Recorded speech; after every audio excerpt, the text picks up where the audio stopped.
L'actualité économique à présent, l'Union européenne risque d'être à court de matières premières, notamment pour sécuriser son approvisionnement en métaux critiques, des métaux très stratégiques. La situation est suffisamment inquiétante pour que la Cour des comptes européenne elle-même tire la sonnette d'alarme. Décryptage avec Demet Korkmaz dans 64 Échos.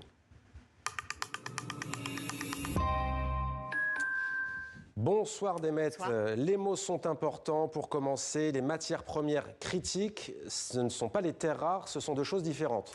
Effectivement, les terres rares, qui ne sont pas si rares, sont des composés métalliques. 17 éléments appartiennent à cette famille au nom barbare, comme thylium, erbium, dysprosium, je ne suis même pas sûre de savoir bien prononcer. Il y en a partout sur Terre, mais disséminés un peu partout et en petite quantité. Ce qui les rend rares, c'est aussi la difficulté et le coût d'extraction.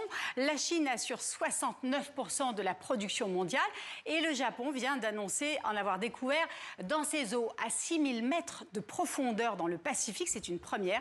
Il s'agirait du 3e gisement au monde avec l'équivalent de 730 ans de consommation mondiale. Et puis enfin, les États-Unis ont décidé de leur côté de constituer une réserve stratégique, comme pour le pétrole, pour assurer la continuité de leur approvisionnement. Et quand la Cour des comptes parle de matières premières critiques, Demet, il s'agit de quoi exactement, la Cour des comptes européenne, Alors, dans ce cas-là, il s'agit de lithium, de cuivre, de nickel, de cobalt, de graphite ou encore de manganèse. On les utilise dans des technologies de pointe comme l'industrie automobile, comme les batteries, les éoliennes, le photovoltaïque ou encore les câbles sous-marins.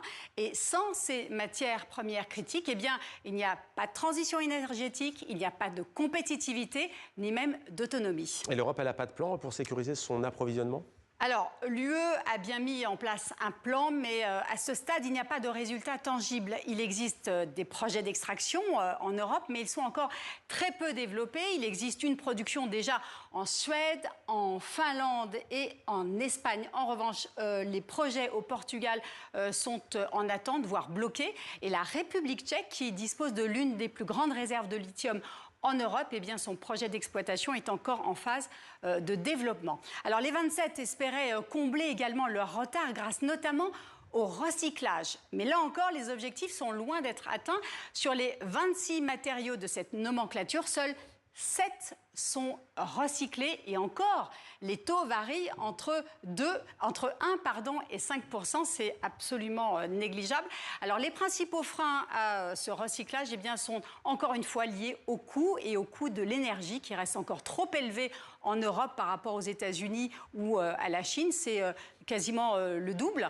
L'Europe doit donc encore, est loin d'avoir atteint ses objectifs. Il y a encore du travail pour passer, son objectif est de passer sous la barre des 50% de sa dépendance à la poignée de pays qui concentrent la production de ces matériaux critiques. Merci beaucoup Demet pour ce point très clair donc sur cette actualité économique et ce côté très stratégique, on l'a compris, de ces matériaux